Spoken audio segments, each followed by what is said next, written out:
je procrastine, j'arrive pas à faire ce que je veux faire, je n'arrive pas à m'y mettre. À chaque fois que je repousse au lendemain tout ce que j'ai à faire qui devient vraiment urgent et important et je ne m'en sors plus.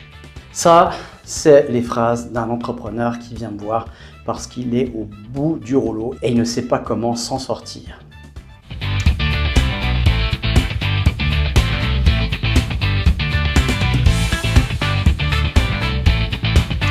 Bonjour les amis, j'espère que vous allez bien en ce début de semaine. Ça démarre et ça avance, on est déjà à la mi-novembre, vous vous rendez compte, mi-novembre, c'est incroyable. Je vois pas le temps passer, je sais pas comment c'est pour vous et pourtant je rajoute des heures à mes journées, je diminue mes nuits, mais bon voilà, c'est comme ça. J'espère que tout se passe bien de votre côté. Chez nous, eh bien, au Centre Aurora, ça va super bien, on avance dans plein de projets. Il y a quelques petits bébés ici, voilà, qui arrivent, donc dont je suis très très fier. En avant-première, eh bien, on a Le secret de la conscience créatrice. C'est un livre qui arrive et qui est disponible en pré-vente. Ça parle de mon expérience à travers l'outil de la loi d'attraction, ce qu'on a communément appelé, vulgairement appelé la loi d'attraction. Ça va beaucoup plus loin que ça et puis je le pratique depuis que j'ai 9 ans et je dois dire que c'est quelque chose. Je crois qu'il n'y a pas une seule journée qui passe sans qu'il y ait une manifestation d'une synchronicité, d'une co-création, d'une intention. Et ça, c'est assez impressionnant. Alors, voilà, je vous le montre en primeur avant tout le monde. Et puis, vous verrez, ça va sortir tout soudain aux éditions Aurora. Et puis, il y a d'autres bébés qui arrivent ici aussi. Je vous en dis pas plus. C'est dans les news. Donc, vous allez news Centre Aurora et c'est arrivé dimanche, donc il y a 2 jours. Si vous n'avez pas vu passer l'info, vous en avez plus dans cette vidéo. Et avec tout ça, eh bien, j'avais un entrepreneur qui me disait mais comment tu arrives à faire autant de choses toi, on me disait, et il y a eu plusieurs personnes qui me l'ont dit, tu arrives à manifester dans la matière. Tu arrives à concrétiser les choses. Tu es super fort pour avoir un objectif, une idée, et puis boum, tu l'as fait émerger dans le concret, dans le réel. Et je m'en étais pas vraiment rendu compte parce que ça, c'est le propre de toutes les personnes qui ont un talent, qui ont quelque chose. Et ça, j'accompagne énormément de gens qui ont des talents et je dois les réveiller à leur talent. Je dois leur dire, écoute, ça c'est une qualité, c'est un point fort. Et le point commun de toutes ces personnes, et que je peux me reconnaître aussi dedans, quand on me dit ça, eh bien c'est ah bon, mais tout le monde sait faire ça. Ah bon, mais c'est le propre de chacun. Eh bien non, effectivement, force est de constater que non, on a des qualités, on a des dons, on a quelque chose qui est naturel et dont on se sert et qui nous sert et qui nous donne bien, une capacité hors norme, qui est au-dessus de la norme, dans différents secteurs, dans différentes pratiques. Voilà, tout simplement. Et ça, c'est le point commun, c'est qu'on n'en a pas forcément conscience et on attribue ceci à tout le monde. Alors, c'est vrai que quand je regarde, concrètement, c'est clair que vous venez me voir et puis vous me dites, voilà, j'ai un manuscrit, j'aimerais l'éditer. Pour autant qu'il rentre dans la ligne éditoriale et puis de la maison d'édition du Centre Aurora, eh bien, en un mois et demi, eh bien, il est en proposition de vente. Ça, c'est quelque chose, voilà, maintenant, je sais faire. Et puis, quand j'ai décidé de faire quelque chose, je passe à l'action et je le réalise. Et c'est vrai que c'est quelque chose que j'arrive à mettre en place. Et je me suis posé la question quand on m'a dit ça, parce qu'on m'a dit, mais c'est quoi ton secret? Et en fait, j'en ai pas, hein, en réalité, quoi, je crois ne pas en avoir parce que c'est quelque chose de naturel. Alors, j'ai aussi des difficultés, hein, comme tout le monde. Ce qui fait que ce qui est particulier et qui euh, me rapproche d'autres entrepreneurs qui réalisent ce qu'ils projettent, c'est que je travaille sur ces difficultés, tout simplement. Et en l'occurrence, en cours de route, j'ai le livre Coaching mental niveau 2 qui est depuis 2 ans que j'écris. J'ai tellement de plaisir à l'écrire que je crois que je fais durer le plaisir. Et il y a quelque chose en moi qui retient quelque part. Il y a un moment donné, je vais lâcher les chevaux et puis ben, ça va galoper et puis ça va se réaliser. Et maintenant, ça devient mon projet d'écriture principal. Alors j'en avais quelques-uns avant, justement, ou qui sont mis entre deux parce qu'ils étaient plus simples à faire. Et voilà, ils ont pris le dessus. Maintenant, je vais classifier mes priorités et puis je vais le faire rentrer dans la matière, effectivement. Et ça va aller assez vite. Ce que j'ai pu identifier en dehors de ça, c'est que je ne pose pas 1000 questions.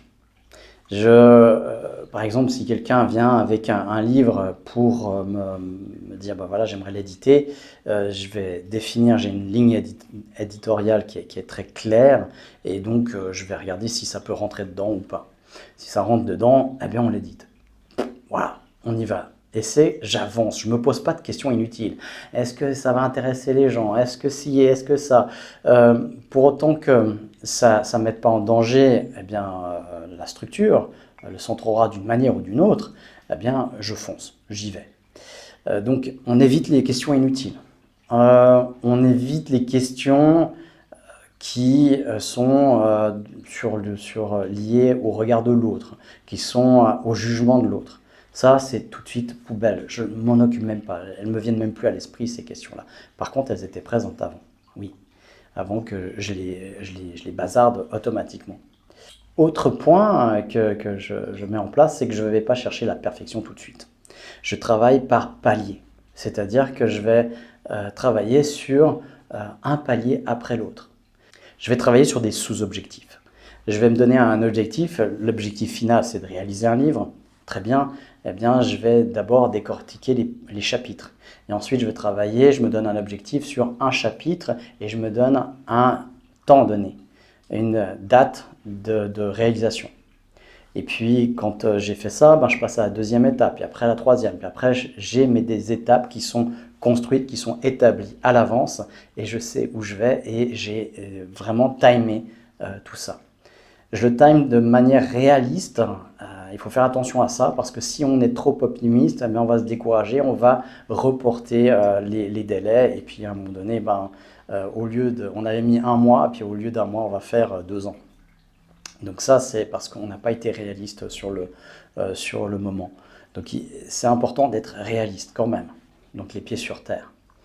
Et puis on avance jusqu'à ce qu'on ait, il faut une idée claire, très très précise. Donc on avance jusqu'à ce on soit proche de cette idée claire. Où le flou, eh bien, ne permet pas de réaliser quoi que ce soit. C'est vraiment hyper important d'avoir une idée claire. Donc, dans l'exemple que je citais en préambule sur cet entrepreneur, et j'en ai régulièrement des comme ça, eh bien, on va clarifier ce qu'il a besoin et ce qu'il veut. Je fais mention dans une autre vidéo eh bien, de cet entrepreneur qui essayait de travailler 5 jours par semaine à raison de 8 heures par jour et qui en faisait peut-être 2 dans la semaine.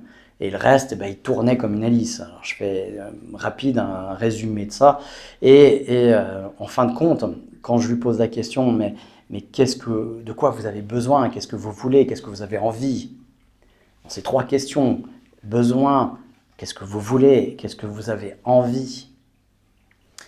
Eh bien, on arrive à une détermination qu'il énonce sur le fait d'avoir un revenu de temps et c'est tout, et pas vraiment ambitieux. Et la question d'après, c'est pour avoir ce revenu, il faut faire quoi? Eh bien, ça nécessitait de travailler à peu près, allez, une vingtaine d'heures par semaine. Donc, ça veut dire 3 jours en moyenne, 2 jours et demi, 3 jours. Donc, au lieu de tourner comme une hélice pendant 5 jours et puis de se culpabiliser, eh bien, prendre vraiment 4 jours de congé, off, et puis 3 jours de vrai travail organisé, avec une vision, avec des tâches concrètes à effectuer. Eh bien, on a mis en place ça, eh bien, son entreprise, eh bien, en l'espace de 2 semaines, c'était reparti. Et ça suffisait largement de travailler ces 3 jours. Une année plus tard, il a pu même supprimer un jour pour ne travailler que 2 jours. Et là, sans culpabilité, c'est-à-dire qu'il profitait pleinement de ces 5 jours de congé. Et puis, il était vraiment effectif et efficace dans ces 2 jours de travail. Et ça fait toute la différence. Alors ça, c'est déjà du coaching, de l'accompagnement avec la personne. On va déterminer en posant les bonnes questions, avoir des bonnes réponses. Parce qu'à poser des questions de merde, on obtient de la merde. Désolé de vous le dire, mais c'est vrai. Et donc là, on va se poser des bonnes questions, on va y répondre. Il y a déjà 2 filtres sur les questions, hein. C'est la première, c'est le premier filtre. Et déjà, vous pouvez, je pense, supprimer le 80%, 80% de vos questions. C'est est-ce qu'il y a une réponse possible à la question que je me pose? Réelle et possible. Et honnêtement, on répond à cette question. Et puis après, il y a le deuxième filtre, c'est est-ce que cette réponse, la réponse que je vais obtenir, elle peut me permettre de passer à l'action, d'en faire quelque chose? Si la réponse est non, c'est poubelle. Et depuis que je fais ça, je gagne énormément de temps et d'énergie. Et je suis beaucoup plus efficace dans mes questions. Donc, on va accompagner la personne avec des bonnes questions. C'est lui qui va y répondre. Et puis après, on a des structures. Ça fait partie du mindset, la neurocode communication. Je sais comment est organisé le cerveau, comment il fonctionne, comment on peut augmenter les performances. Ça, c'est mon travail. Et donc, du coup, je ne suis pas juste dans le coaching, l'accompagnement, juste à demander à la personne, bon, vous voulez faire quoi, hein? En coach sportif, on imaginerait ça, le coach sportif qui demande à son client, vous voulez quoi? Ok, très bien, il veut mincir de 10 kilos. Alors là, il va lui dire, bon, vous voulez faire quoi? Un petit peu de vélo, vous voulez faire 2-3 abdos, vous voulez quoi? Ah, 2-3 abdos, ok, très bien. Je voudrais surtout pas vous influencer en vous disant ce qui serait bien pour vous. C'est pas un coach, ça. D'accord? Ça, c'est plus du coaching. On est, je sais pas, chez les bisounours, on est, je sais pas. En tout cas, on n'est pas dans l'accompagnement. L'accompagnement présuppose qu'on soit professionnel de l'accompagnement. Alors évidemment qu'on va se baser sur ce que veut la personne, sur l'objectif. On va l'aider aussi à définir son objectif. Si on ne l'aide pas, on ne sert à rien. Et puis après, c'est comment atteindre cet objectif. Eh bien, il y a des outils pour ça. Les outils de la neuroscience, la PNL, l'hypnose permet d'avoir des connaissances sur la structure du cerveau et d'aller dans la connaissance de ça, dans une performance qui est accrue, qui est efficace. Une performance qui vous amène à votre objectif. Alors voilà tout l'enjeu de mon accompagnement sur 2 choses. Deux styles de travail à l'intérieur d'une séance. C'est la prise de conscience des blocages, des freins, du nettoyage de ceux-ci par l'hypnose, évidemment, puisque ce n'est pas volontaire, la personne ne fait pas exprès d'avoir ces blocages. Donc, vouloir travailler ces blocages avec le conscient, c'est aussi stupide que de chercher un objet ici alors qu'on l'a perdu là-bas. Il faut aller là-bas pour le chercher, si on l'a perdu là-bas. Eh bien, c'est ce qu'on fait en hypnose. On va travailler avec l'inconscient, là où est la solution, puisque c'est là où a été généré le problème.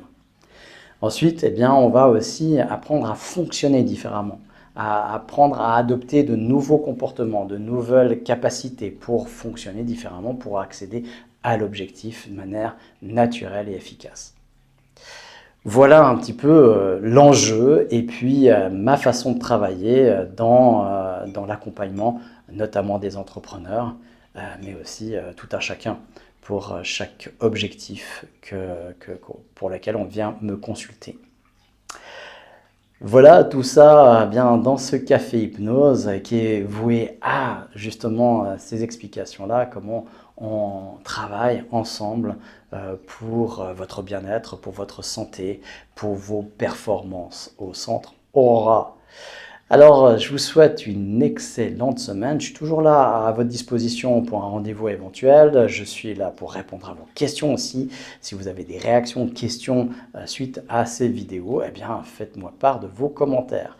J'entends aussi des commentaires qui me parviennent des fois comme ça en me disant « Ouais, les séances d'hypnose que tu faisais les jeudis, c'était chouette, j'aimais bien les écouter et tout ça. » Et puis, j'ai pas de commentaires sur la chaîne.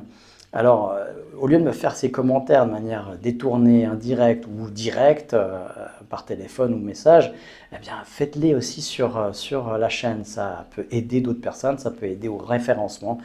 Pensez à partager, liker, à vous abonner si vous le souhaitez, si vous aimez cet accompagnement que je vous propose. Et puis, on verra si on revient les jeudis avec une expérience hypnotique. Ça dépend de vous.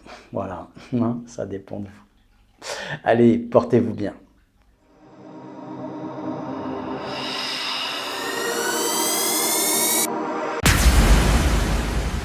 Nous fonctionnons à 95% avec des automatismes qui se répètent de jour en jour, de mois en mois. Le changement, ça s'apprend. Hypnose.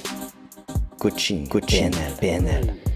Utiliser son plein potentiel s'apprend. Le centre Aura le pouvoir d'être soi, pour gagner en conscience et en autonomie.